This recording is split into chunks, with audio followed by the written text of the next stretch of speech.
안녕하세요. 제 아내는 시각장애인입니다. 희미한 명암만이 구분 가능한 정도로 실명과 마찬가지 상태입니다.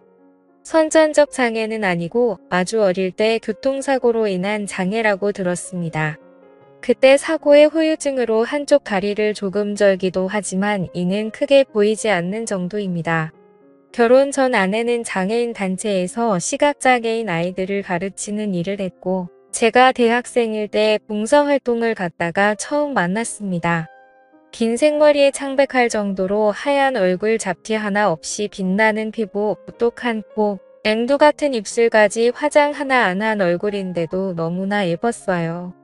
시각장애인이라고 믿기 힘들 정도로 눈이 초롱초롱하게 빛나는 그녀는 아이들에게도 저같이 봉사활동을 다니는 남자 대학생들에게도 인기가 많았습니다. 솔직히 제가 좀 못생겼습니다. 그냥 못생긴 게 아니라 많이 못났어요. 그래서 한 번도 연애를 해본 적이 없었고 고백할 때마다 차이곤 했었거든요. 그런데 그 여자는 제 얼굴이 제대로 보이지 않아서 그런지 다른 잘생긴 놈들과 저를 똑같이 대해줬고 덕분에 자신감이 생기더라고요. 같이 차 한잔 마시자 해도 언제나 응해줬고 저에게 승훈 씨는 너무 자상하고 목소리가 좋아요. 어떻게 생겼는지 궁금해요. 라고 말해주기도 했었죠. 자꾸 제게 닮은 연예인이 누구냐 하면서 묻길래 저도 모르게 장동건이랑 원빈을 반반씩 닮았다는 소리를 가끔 듣는다고 거짓말을 해버렸어요. 아내가 어릴 적 시력을 잃었기에 장동건이랑 원빈은 알 것 같아서요. 아내는 그 말을 들으며 활짝 웃더니 나는 조인성 같은 남자를 좋아하는데 라고 하대요. 그러면서도 싫지 않은 기색이었어요. 솔직히 진짜 찔렸지만 솔직히 말할 수는 없었습니다. 제가 사실 유해진이랑 박지성을 닮았다는 말을 많이 들었는데 그렇게 말할 수는 없는 거잖아요. 아내가 너무 좋아서 사귀자고 고백하고 싶은 마음이 굴뚝 같았지만 학생이기도 하고 하도 여자들에게 많이 차여서 그런지 자신감이 생기지 않더라고요. 그렇게 계속 친한 지인으로 지내다가 제가 대학 졸업하고 직장 생활을 시작하면서 이제 직장이 생겨 돈도 벌고 안정을 찾으니 용기가 좀 생겼습니다. 그녀에게 당신을 행복하게 해주고 싶다. 라는 말로 대시를 하였고 본격적으로 1년 연애하고 결혼까지 하였습니다. 아내랑 연애하면서 알게 된 사실인데 어렸을 때부터 인기가 많은 남자들의 대시가 있었다고 하더군요. 역시나 그 여자는 제가 첫 남자가 아닌 듯 했어요. 저는 이 여자가 첫 여자였는데 좀 억울하더라고요. 심지어 그 여자는 잠자리에서 눈이 보이지 않는데도 꽤나 능숙했습니다. 솔직히 이렇게 물어보면 찌질하고 진짜 남자답지 못하다는 게 저도 잘 알지만 저도 모르게 혜리 씨는 몇 명이랑 잤어요? 라고 첫날 밤에 물어봤었네요. 제가 이렇게 묻자마자 그렇게 천사 같던 여자가 제 쪽으로 본인이 잡히는 물건을 쥐다 던지면서 펑펑 우는 겁니다. 그때서야 그 말이 여자에게 절대해서는 안 되는 말인지 처음 알았네요. 첫 정식 연애인지라 이렇듯 연애하는 내내 그 여자를 거스르게 하는 짓들을 좀 하긴 했었지만 그래도 그런 것 빼고는 별 문제 없었답니다. 저는 부모님과 여동생이 한 명 있습니다. 가족들에게 이 여자와 결혼하고 싶다고 소개하니 저희 어머니 사색이 돼서는 어쩔 줄 몰라 하시는 게 눈에 보이더라고요. 반면에 저희 아버지는 이렇게 예쁜 며느리가 들어와서 너무 좋다고 본인은 무조건 찬성이라 하셨어요. 아이고 내가 다 눈이 부시다. 이렇게 예쁘고 찬한 며느리가 우리 집안에 오니 너무 좋다. 아가야 고맙다 우리 집에 시집 와줘서. 이러면서 제 아내 손을 쓰다듬으시며 연신 고맙다 하셨죠. 아내를 집에 데려다주고 다시 집에 오니 어머니가 이렇게 말씀하셨어요. 너 정말 이런 여자랑 결혼해서 제대로 살 수 있겠어? 눈이 안 보인다는 건 말할 수 없는 거지. 들을 수 없는 것보다 더 옆에 있는 사람이 힘든 거야. 손이 없고 발이 없는 거랑 같은 거라고. 내가 평생 이 여자 손이 되고 발이 돼줄 수 있겠니? 정말 그걸 내 평생 견딜 수 있겠어? 그 사람의 장애와 그 사람 인생을 짊어지고 갈 자신이 있는 거야? 네. 엄마 저 정말 자신 있어요. 그리고 솔직히 이 여자 아니면 저 받아줄 여자도 없어요. 아시잖아요? 저 초중고 내내 못생겼다고 왕따 당한 거려. 이 여자만이 제 외모에 대한 탐견 없이 저를 받아줬어요. 저 정말 자신 있어요. 이 여자 제가 책임질 거고 후회하지 않을 거예요. 그래 알겠다. 대신 절대 이혼하겠다거나 후회한다는 말하지도 말고 그런 생각도 말아라. 내가 선택한 거니까. 네. 엄마 정말 그럴게요. 저희 어머니와 아버지 모두 제가 그렇다고 하자 크게 반대하지 않고 아내를 받아주셨어요. 허나 오히려 주위에서 반대를 많이 했습니다. 정말 많은 사람들로부터 비장애인과 장애인의 결혼에 대해 참 많은 말들과 우려 섞인 말들을 들었지만 사랑 하나로 극복하면 된다고 믿었습니다. 그리고 결혼식을 올렸습니다. 눈이 보이지 않는 아내는 본인이 얼마나 결혼식에서 아름다웠다는 걸 모를 겁니다.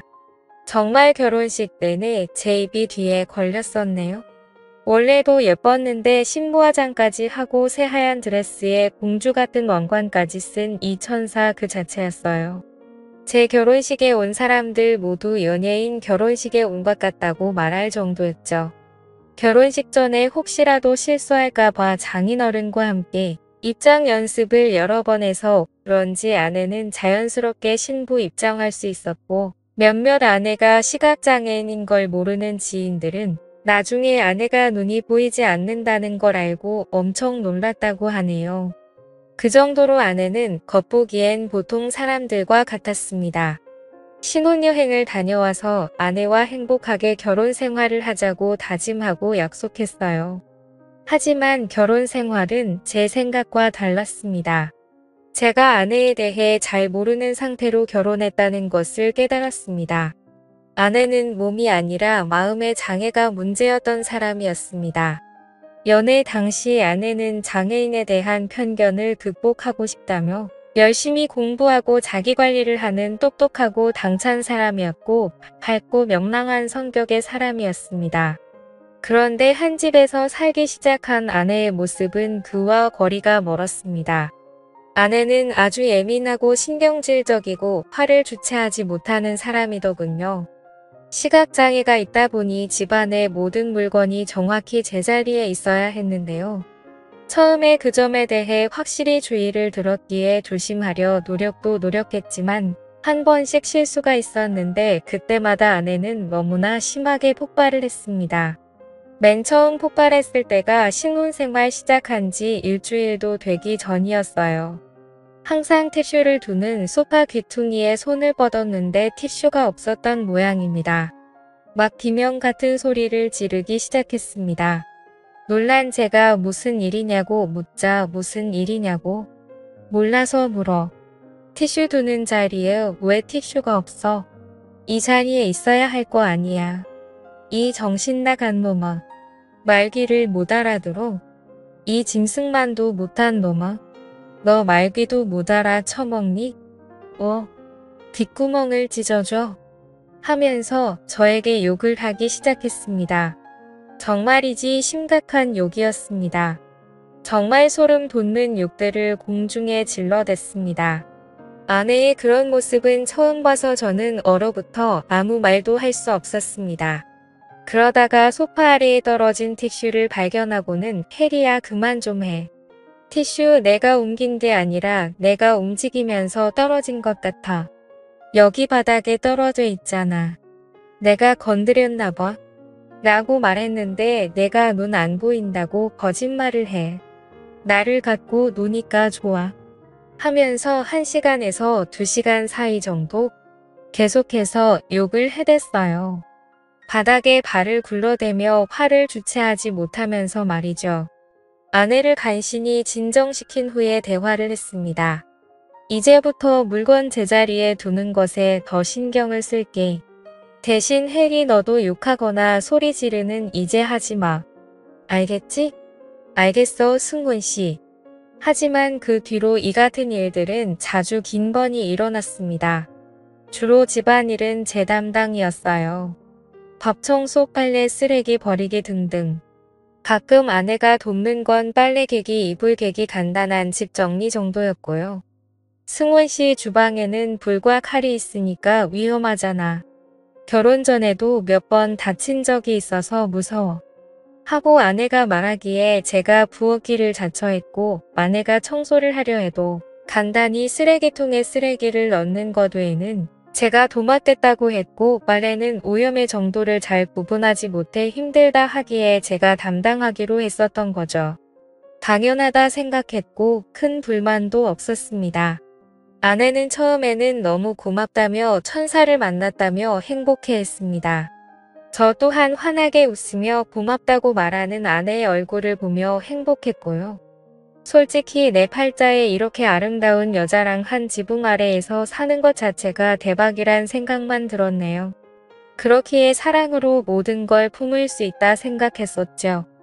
허나 현실은 달랐습니다. 결혼 1년 차 하루하루 노예 같다는 생각이 들기 시작하더군요. 저는 대기업까지는 아니지만 중견기업에 근무하고 있고 연봉은 4천만 원 초반입니다. 결혼 후 아내는 직장을 그만두어 외벌이였고요. 8시 반 출근이고 퇴근하고 집에 들어서면 저녁 7시쯤입니다. 그래서 아침 6시쯤 일어나 씻고 밥을 했습니다. 제가 밥상을 다 차리면 아내를 불러 함께 아침밥을 먹었고 설거지를 하고 7시 반쯤 집을 나섰어요. 하루 종일 열심히 일하고 퇴근하고 집에 들어서면 7시였습니다. 다시 밥을 하고 아내를 불러 함께 저녁밥을 먹고 설거지를 하고 본격적인 집안일을 했습니다. 격일로 하루는 청소, 하루는 빨래를 하고 밑반찬을 만들고 장보고 온 재료들을 다듬었죠. 여기까지는 불만 전혀 없었습니다. 제가 선택한 일이니까요. 저를 힘들게 했던 건 그 일을 하는 내내 아내의 눈치를 봐야만 했던 거였죠. 뭐 하나 자신의 기준에서 벗어나면 자신을 무시하는 거라며 폭발했습니다. 제가 차린 밥상에 앉아서 밥을 먹는데 갑자기 장난하냐? 국이 뜨겁잖아. 승원 씨 지금 나 엿먹이려고 일부러 그런 거지? 지금 나 무시해서 일부러 아주 팔팔 끓인 거 맞지? 뜨거운 국에 입대라고 일부러 그런 거 맞지? 아내는 심지어 반찬이 마음에 안 들어도 자신을 무시한다고 했어요. 승원 씨 지금 이 반찬들 뭐야? 내가 밥 안 한다고 불만이다 이거야. 불만이 있으면 말로 하지 왜 반찬을 이딴 식으로 만들어서 복수해. 일부러 내 입에 안 맞는 음식을 먹이는 거 아니야? 라는 말도 하며 화를 냈었죠. 너무 힘이 들었습니다. 가슴이 늘 답답했습니다. 어느 날은 비 오는 날이어서 부침개에 막걸리 생각이 나더라고요. 마침 동료들이 전집에 간다기에 같이 갈까 싶었지만 그날따라 전화 너머 아내의 목소리가 너무 안 좋았기에 차마 말을 못 꺼내고 일찍 집에 갔습니다. 집에서라도 전을 좀 해먹으려고 김치전 거리를 만들었고 불 위에 프라이팬을 올리고 기름을 두른 상태였습니다. 그날 아내가 또 폭발했습니다. 화장실에서 마구 소리를 질렀습니다. 휴지 어딨어?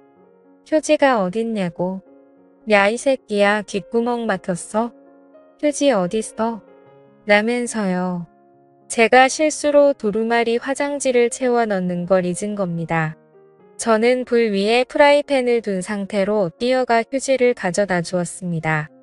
불 위에 프라이팬이 있는 상태여서 불안한 마음에 휴지를 얼른 주고 얼른 주방으로 돌아갔습니다.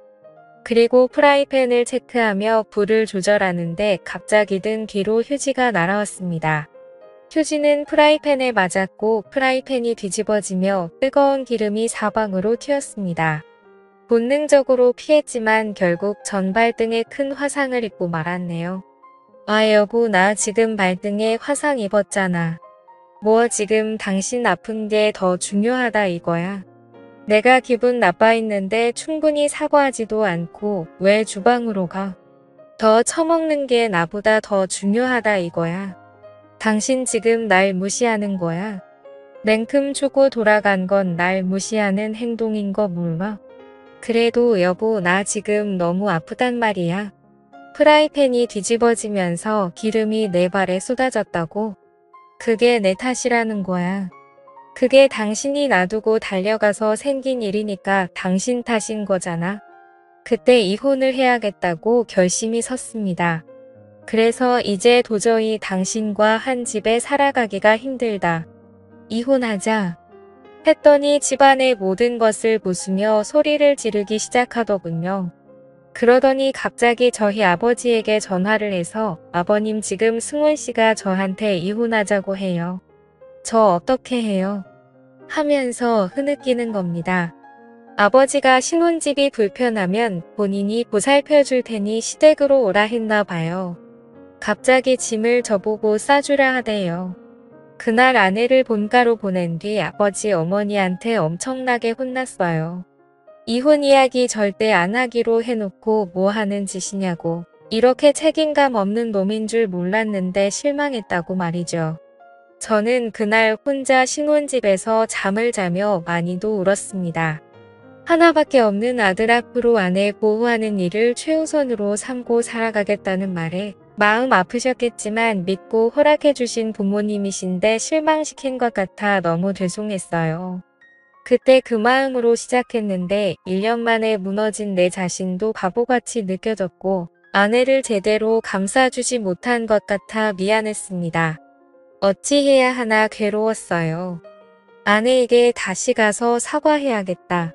그리고 부모님께도 다시는 이혼 이야기 꺼내지 않아야겠다. 결심하고 다음 날 본가에 가서 아내에게 다시 집에 가자 했네요. 아내는 싫다더군요. 마침 그날 여동생이 집에 있어서 여동생 방에 들어가 그간 있었던 일들을 이야기했네요. 그동안 그런 일들을 전혀 몰랐던 여동생은 많이 놀랐고 그리고 그날 여동생이 짚어줘서 알았는데 그 사이 제 머리에는 원형 탈모가 시작되고 있었습니다.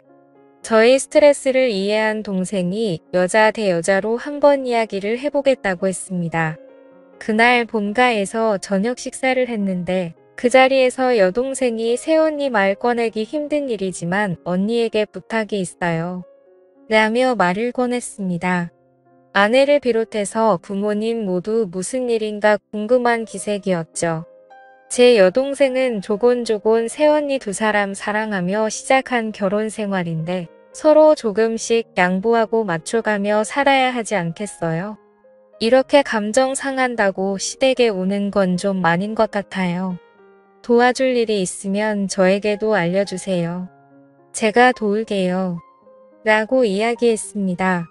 그 말을 듣자 저희 아버지. 너 지금 새언니한테 무슨 싸가지 없는 짓이야? 너 지금 시누이 짓 하는 거냐? 더 그럴 거면 우리 집에서 나가라.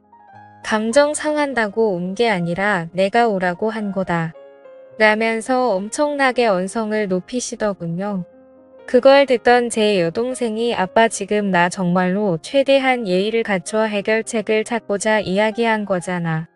라고 말하자마자 저희 아내 갑자기 꺼이꺼이 울면서 아가씨 그렇게 안 봤는데 지금 저한테 시누이질 하시는 거예요? 저희 남편이 어떻게 말했는지 모르겠는데 저 진짜 잘못한 거 없어요. 남편이 잘못한 거고 남편이 이혼하자고 한 건데 왜 저한테 그러세요? 라면서 저희 부모님이 주무시는 안방문을 열고 들어간 후에 문을 쾅 닫더군요. 저희 아버지는 저랑 여동생 보고 당장 나가라고 꼴도 보기 싫다면서 소리를 지르셨고 그걸 말없이 지켜만 보시던 저희 엄마도 열이 받으셔서는 여보 당신 지금 뭐 하시는 거예요? 우리 자식들보다 며느리가 더 중요하다는 거예요. 왜 갑자기 며느리를 집에 들이고 자식들을 내쫓는 거예요? 나도 같이 내쫓으세요. 우리 자식들 내쫓을 거면 이라고 소리 지르셨네요. 아내는 안방에서 소리를 빼앗 지르더니 친정에 전화를 한 모양이었어요. 전화기를 붙들고는 이대로 못 살겠다고 자신을 데려가 달라고 소리 높여 우는 소리가 들려왔습니다. 결국 놀란 장인어른 장모님이 달려오셨고 처형도 함께 왔습니다. 아내는 언니가 한 분 계시거든요. 아내가 전화하고 1시간 안에 모두 저희 본가에 모였습니다. 그때까지 아내는 안방 저희 부모님 침대에 누워서 라고 소리를 지르며 울고 있었습니다. 1시간 가까이 쉬지 않고 한자리에서 엄청난 데시벨로 소리를 지르는 아내를 보고 여동생을 비롯해서 저희 아버지 어머니 모두 많이 놀랐습니다. 그런 모습 제가 말하지도 않았고 보지 못했기에 당황스러웠을 겁니다. 결혼 전으로 우리 가족과 함께 했을 때 아내 모습은 밝고 차분했었거든요. 처가 식구들이 들어오자 아내는 저와 이혼하겠다고 소리를 질러댔습니다.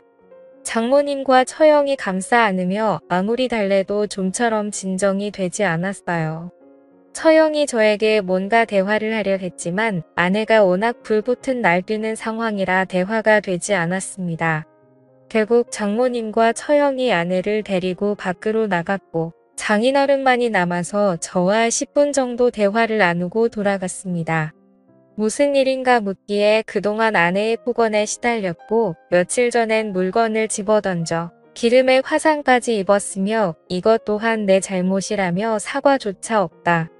그동안 경제적인 일과 살림 사는 것까지 내가 도맡아 하면서도 아내에게 뭐 하나 요구한 적 없는데 정신적 학대까지 지속적으로 당하다 보니 더 이상 결혼을 유지할 길이 없다고 솔직히 말씀드렸습니다. 장인어른은 한숨을 푹푹 쉬시며 일단 애가 진정이 안 되었으니 애한테 이야기를 듣고 다시 이야기 나누어야겠다고 밖으로 나가셨습니다. 이 모든 과정을 제가 장인어른께 드리는 말씀까지 고스란히 보고 들은 여동생은 펑펑 울며 저의 이혼을 돕겠다고 했습니다. 결혼이란 건 한 사람과 가정을 이루고 평생 의지하며 살아가야 하는 일인데 저는 이 사람과 정말 더 못할 것 같았습니다. 그날 이후 아내는 친정에서 돌아오지 않았고 며칠 동안 잠잠하다가 처형에게서 전화가 왔습니다. 동생 대신 사과한다며 저를 달래더니 재수가 와서 한 번만 눕혀주면 애가 들어갈 거예요. 재수가 좀마서 사과하면 안 돼요. 라고 했습니다. 저는 단호히 거절했습니다. 그러자 카톡이 왔어요. 아내였습니다.